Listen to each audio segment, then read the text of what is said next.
I live in Lagos, Nigeria. The streets were busy and loud, filled with vendors, music, and people hurrying to work. Life was normal, or at least that's what I thought. But deep inside, many felt something was wrong. Corruption had taken over our government, and people were struggling to get by. In 2020, things began to change. There were protests everywhere. Young people filled the streets, shouting for justice. It started with the #sarz movement, where people demanded an end to police brutality. SARS was a special police unit that was supposed to protect us, but often hurt innocent people instead. I remember the first day of the protests. I was at home, scrolling through social media. Videos showed young people holding signs, chanting slogans. My friends were excited and hopeful. I decided to join them. I felt that we needed to raise our voices together.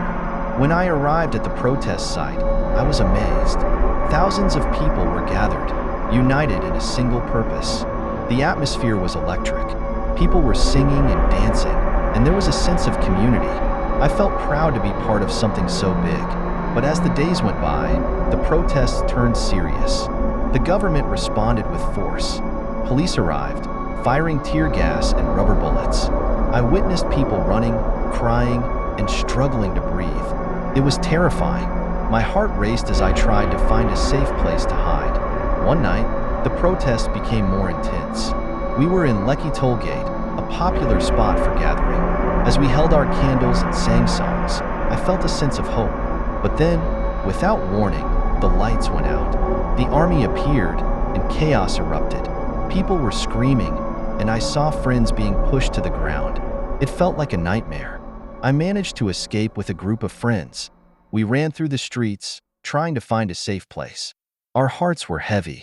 We had come together to fight for change, and now we were running for our lives. Many people were hurt that night, and I would later learn that some lost their lives. After the chaos, I couldn't sleep. I felt lost. The news showed videos of the army shooting at peaceful protesters. The world was watching, and so was our government. But nothing changed. Anger grew inside me. How could this happen in my country? In the following weeks, protests continued, but in smaller groups. The energy was different.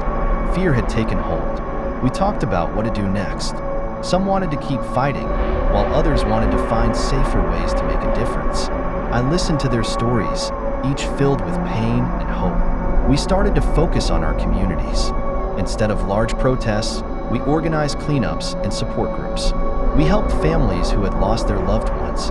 We used social media to share our experiences and demand justice.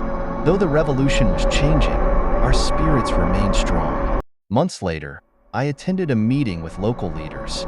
They spoke about the importance of voting and participating in government. I realized that change doesn't only happen in the streets. It also happens in meetings and discussions. We began to encourage people to register to vote and educate them about their rights. I remember one day when we hosted a workshop for young people. We shared our stories, and I could see the spark in their eyes. They were ready to take action, not just for themselves, but for their country. I felt a sense of pride. We were growing stronger together. Though the struggle wasn't over, we found ways to support one another. We connected with artists who created powerful messages through music and art. Our voices reached beyond Nigeria, inspiring others to fight for their rights. It was a small victory, but it mattered. As I look back now, I understand that the revolution was not just about the protests. It was about the people, the conversations, and the hope for a better future. Change takes time, and though the road is long, we keep pushing forward. I still walk those busy streets of Lagos. Sometimes, I hear the echoes of our chants and feel the energy of the movement. I know that many are still fighting, still dreaming of a Nigeria where everyone is treated fairly, and I am proud